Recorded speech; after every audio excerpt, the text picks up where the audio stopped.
everyone, today in this video I'm going to show you how to set up and install the stand with your new KOORUI monitor. If you're interested in this particular monitor, the link to it will be in the video description. Let's go ahead, let's jump right in. First thing you need to do is connect the stand together, so we will have to assemble it, but there's no tools required. Just line up the 3 holes that you see right here and fit everything on. It'll only go one way.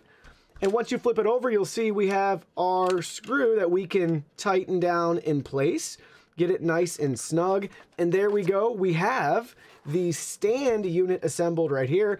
And the last step is to go ahead and we're going to attach it to the back of the monitor. You'll see on the back of the monitor how everything's going to line up right here. The 2 hooks at the top are going to slide right in place, just like so. And then you'll hear it snap. So it just clicked in.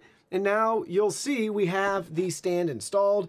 If for some reason you need to remove it, there's a little lever you can release right under here and you can easily take it off. But line up those 2 metal slots, hooks, whatever you want to call them, snaps in place, and there we go. We have now fully assembled our lovely KOORUI 34-inch gaming monitor. So this is a very capable stand. You'll see it at the lowest height setting here. We can raise it up to the maximum height setting or anywhere in between. It supports itself under its own weight. We can also rotate it some to the left or to the right. We got that little side swivel there.